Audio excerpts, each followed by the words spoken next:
Privatizações, um tema muito polêmico. Nós não sabemos se é bom ou se é ruim. Mas o deputado estadual Roque Barbieri vai nos orientar. Acompanhe a entrevista que fizemos com ele.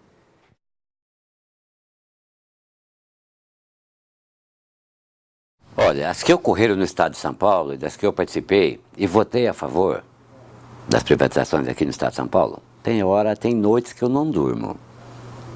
Talvez em 20 anos como deputado, seja o único voto que eu tenha dado e que eu fico em dúvida ainda se eu fiz certo ou fiz errado. Por que eu fico em dúvida?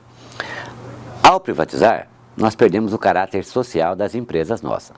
Essa história que jogamos fora o patrimônio, que foi tudo barato, é tudo balela da oposição. Foi vendido pelo preço justo, pelo preço de mercado, não é isso aí que eu questiono. O que eu questiono é, perdemos o caráter social de algumas empresas.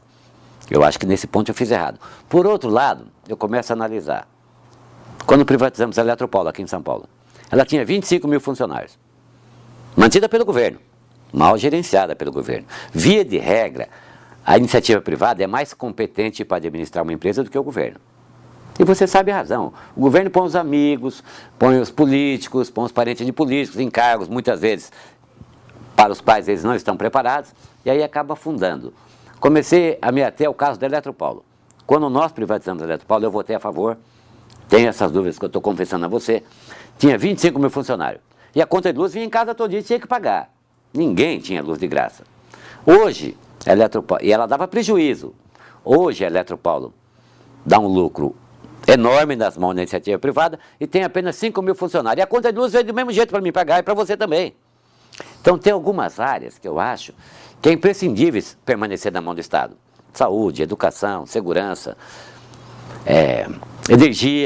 energia, a transmissão de energia, a produção de energia. Tanto é que a CESP ainda está aí, o governo tentou privatizar e nós aqui também, na Assembleia, se posicionamos contra a privatização da CESP, porque ela produz energia.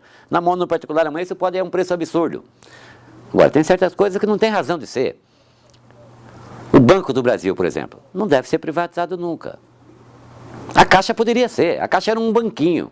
Não estou querendo aqui ofender os funcionários da Caixa, nada.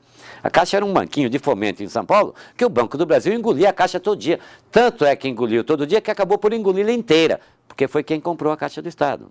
E lá no banco, ninguém te dava dinheiro de graça, a juro mais barato. Então aí não houve perda do caráter social.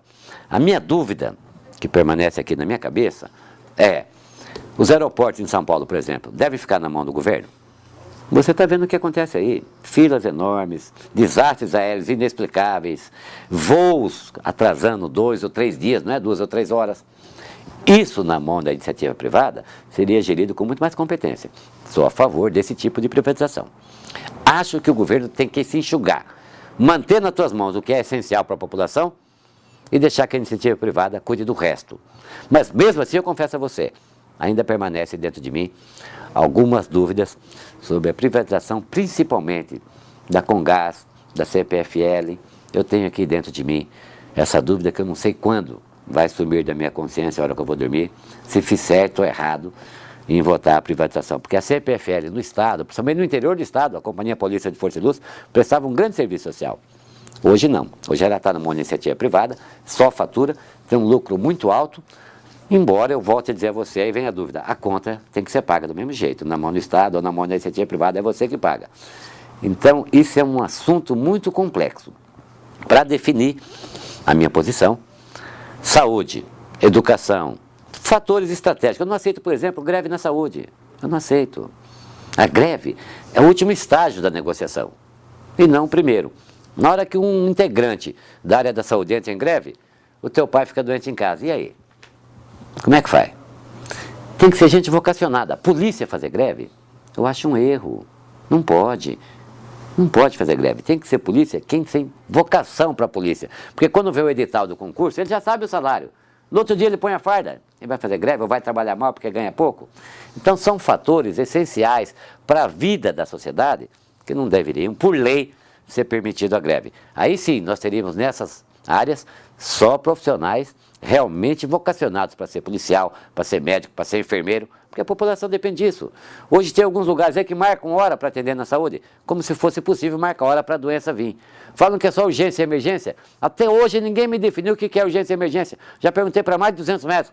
Só uma simples coceira na cabeça pode ser um derrame. Uma simples coceirinha aqui no peito pode ser um infarto. E de repente nem coceira tem, cai dura no chão. Então, esse tipo de coisa é que eu combato ao longo da minha vida, procuro entender, acerto algumas vezes, erro outras, mas dou sempre a minha opinião claramente, apoiando ou não o governo, sempre em defesa do interesse da